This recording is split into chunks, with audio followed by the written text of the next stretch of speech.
নমস্কাৰ Assam current affairs সিৰিজৰ আজি আমাৰ পাৰ্ট 15 এই সিৰিজটো অসমৰ যিকোনো এক্সামৰ কাৰণে গুৰুত্বপূৰ্ণ হয় আপোনালোকে পাৰ্ট 1ৰ পৰা ফলো কৰিব আজিৰ প্ৰথম টপিকটো হ'ল আপোনালোকে নিশ্চয় জানে যে কমনৱেলথ ৱেইট লিফটিং চেম্পিয়নশ্বিপ চলি আছে আহমেদাবাদত আৰু ইয়াত আমাৰ অসমৰ পৰা বহু কেইগৰাকী প্ৰতিভাৱান খেলুৱৈয়ে ভাল ফলাফল দেখুৱাবলৈ সক্ষম হৈছে নাম কেইটা মনত ৰাখিলেই হৈ যাব ভাৱনা গগৈ অভিনৱ গগৈ এক্সামত কেনেকৈ আহিব যে এই কেইগৰাকী খেলুৱৈ কোনটো খেলৰ লগত জড়িত ঠিক আছে সেইকাৰণে মই আপোনালোকক যিমানবোৰ ইম্পৰ্টেণ্ট স্পৰ্টছ প্লেয়াৰ্ছ পাওঁ সকলোবোৰে এই সিৰিজটোত মই ইনক্লুড কৰি দিছোঁ আপকামিং এক্সামত কুৱেশ্যন আহিলে আপোনালোকে কৰিব পাৰিব এইবোৰ মনত ৰাখিব দৰকাৰ নাই কিমান কেজি শাখাত জিকিছে কিমান কেজি দাঙিছে এইখিনি ইমান ভিতৰত মনত নাৰাখিলেও নামবোৰ আৰু কোনটো খেলৰ লগত জড়িত এই বস্তুখিনি যদি চাই থয় তেনেহ'লে আপোনালোকৰ কাম হৈ যাব তাৰপিছত আটাইতকৈ গুৰুত্বপূৰ্ণ খবৰ হ'ল যে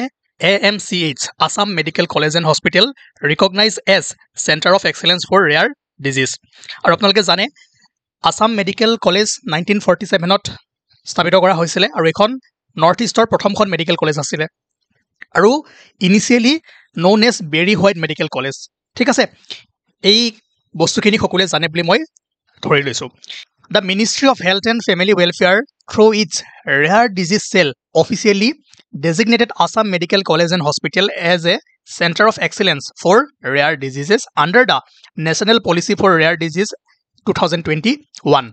আৰু এই বস্তুটো মনত ৰাখিব যে AMCH অসমৰ প্ৰথমখন ইনষ্টিটিউশ্যন হ'ব আৰু নৰ্থ ইষ্টৰ ছেকেণ্ড হ'ব আফটাৰ ৰিমছ ইম্ফল ঠিক আছে টু আৰ্ণ দিছ প্ৰেষ্টিজিয়াছ টাইটেল Okay, আৰু এইটো মনত ৰাখিব যে it now joins a select group of only 15 such centers nationwide. Rare disease মানে আপোনালোকে নামটোতে বুজিব লাগিব rare disease সোমাই আছে মানে কি যিটো বেমাৰ বহু কম মানুহ আক্ৰান্ত হয় ঠিক আছে fewer than 1 in 2000 individuals আৰু ইয়াৰ ট্ৰিটমেণ্ট নাই বুলি ক'ব পাৰি কাৰণ চাওক যেহেতু এই বেমাৰবোৰ বহু কম মানুহৰ তাত দেখা পোৱা যায় সেইকাৰণে ইয়াৰ কোনো মানে স্পেচিফিক মেডিচিন বা ট্ৰিটমেণ্ট বুলি পাবলৈ নাই যিকোনো মেডিকেলত আপোনালোকক মই যিটো India and world current affairs চলি আছে তাতে মই নেশ্যনেল পলিচি ফৰ ৰেয়াৰ ডিজিজৰ বিষয়ে ভালদৰে পঢ়াম সময় লাগিব কিন্তু আমি জানেই আসাম আৰু ইণ্ডিয়াটো আমি ছেপাৰেটকৈ পঢ়াই আছোঁ সেইকাৰণে এতিয়া আপোনালোকে জাষ্ট ইনফৰমেশ্যনবোৰ লৈ থৈ দিয়ক ঠিক আছে তো এতিয়াৰ পৰা কি হ'ব AMCH যেহেতু এই প্ৰেষ্টিজিয়াছ টাইটেলটো পাইছে সেইকাৰণে অসম আৰু নৰ্থ ইষ্টৰ কাৰণে এইটো ভাল খবৰ এতিয়া যদি অসমত বা নৰ্থ ইষ্টত কোনো লোকৰ এনেকুৱা একদম ৰেয়াৰ ডিজিজ হয় তেনেহ'লে তেওঁলোকে বহুত দূৰলৈ নগ'লেও হ'ব কাৰণ ইয়াতে ৰিচাৰ্চ বা ডায়েগনষ্টিক্স বা ট্ৰিটমেণ্ট ইয়াৰ প্ৰিভেনশ্যনৰ কাৰণে আপোনালোকে সুবিধা পাব ঠিক আছে আৰু এনেকুৱা যিবোৰ centre of excellence for rare disease ভাৰতত 15খন এনেকুৱা ইনষ্টিটিউট আছে নেশ্যন ৱাইড আৰু আমাৰ নৰ্থ ইষ্টত 2খন আছে এতিয়াৰে পৰা AMCH ৰেকগনাইজ কৰা হৈছে আৰু ইয়াৰ আগত আছিলে আপোনাৰ ৰিমছ ইম্ফল ঠিক আছে তো লাহে লাহে এই সুবিধাসমূহ AMCHত উপলব্ধ হ'বগৈ অ'কে তাৰপিছত নেক্সট টপিক নিশ্চয় আপোনালোকে জানে ভূপেন হাজৰিকাৰ জন্ম শতবাৰ্ষিকী 2026 8 ছেপ্টেম্বৰত সম্পূৰ্ণ হ'ব আৰু ইয়াৰ কাৰণে অসম চৰকাৰে 8 ছেপ্টেম্বৰ 2025ৰ পৰা 8 ছেপ্টেম্বৰ 2026লৈকে বছৰজোৰা এই ভূপেন হাজৰিকাৰ জন্ম শতবাৰ্ষিকী উদযাপন কৰিব ইয়াৰ বিষয়ে আমি আগতেও ডিছকাছ কৰিছিলোঁ কি কৰা হ'ব ক'ত কি অনুষ্ঠান আছে সেইবোৰ এবাৰ চাই ল'ব আৰু এই সন্মানতেই মিনিষ্ট্ৰী অফ ফাইনেন্সে ভূপেন হাজৰিকাৰ নামত 100 টকাৰ এটা চেৰিমনিয়েল কইন ইছ্যু কৰিছে ঠিক আছে এইটো আপোনালোকে মনত ৰাখিব আৰু ইয়াৰে যদি চাই এই কইনটোৰ ডায়ামিটাৰ 44 মিলিমিটাৰ্ছ হ'ব অ'কে আৰু ভূপেন হাজৰিকাৰ বিষয়ে তেওঁৰ জীৱনজোৰা যি যাত্ৰা আছিলে কিমান কি কৰিছিলে ক'ত আছিলে কি কৰিছিলে এই সকলোবোৰ আমি 8 ছেপ্টেম্বৰ তাৰিখে এটা ভিডিঅ' চিৰিজ আনিম তাত আপোনালোকে সকলোবোৰ ভালদৰে জানিবলৈ পাব ঠিক আছে তাৰপিছত Manipur zoo conducts first successful conservation breeding of Asian giant tortoise এইটো মনত ৰাখিব চিম্পল কুৱেশ্যন আহিব পাৰে ক'ত কৰিছিলে কোনখন ষ্টেটত কৰিছে মণিপুৰ আৰু এইটো মনত ৰাখিব যে the Asian giant tortoise is critically endangered under the IUCN red list হ'ব আজি বেছি দীঘলীয়া মই টপিক আনা নাই সৰু টপিক আনিছোঁ আৰু এনেকুৱা কুৱেশ্যনবোৰ আপোনালোকে হয়তো কেতিয়াবা পাই যাব পাৰে তাৰপিছত new weather observation system in Arunachal to boost air safety মনত ৰাখিব যে the heliport automatic weather observation system চমুকৈ হাউচ has been tested and commissioned at the Roing helipad in lower Dibang valley district Arunachal Pradesh এইটো মনত ৰাখিব যে It is the first heliport automatic weather observation system in the northeast region. ঠিক আছে, এটা কথা মন কৰিব, আমাৰ নৰ্থ ইষ্টৰ এভিয়েশ্যন ছেক্টৰৰ কাৰণে এটা ডাঙৰ সমস্যা হ'ল ইয়াৰ এডভাৰ্ছ ৱেডাৰ কণ্ডিশ্যন। কেতিয়া কি হয় কোনো ধৰিব নোৱাৰে।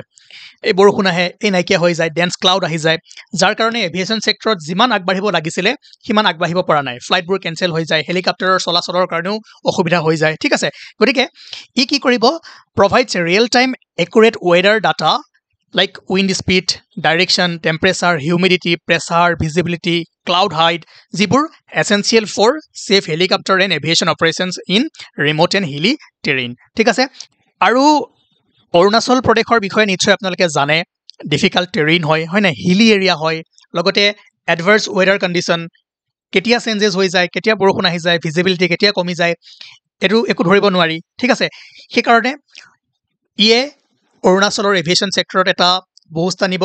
ঠিক আছে, আৰু লগতে যিখিনি ছিগনিফিকেঞ্চ লিখা হৈ আছে সেইখিনি এবাৰ পঢ়িবলৈ ট্ৰাই কৰিব, কাৰণ কুৱেশ্যন বহু প্ৰকাৰে আহিব পাৰে। মই কুৱেশ্যনবোৰ কৰাই দিম।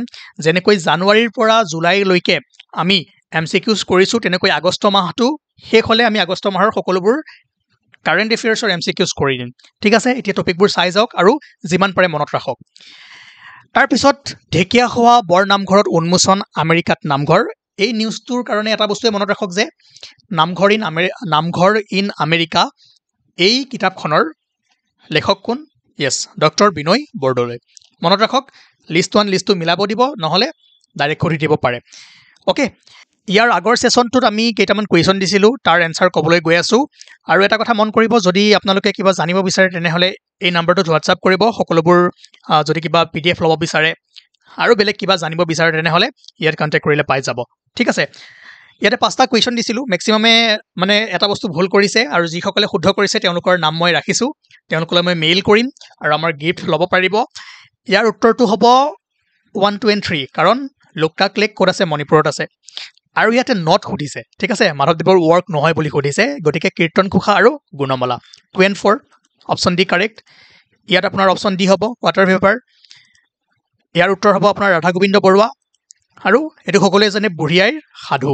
চাওক, Assam sports day is celebrated on 17 October, mention কৰি দিছে।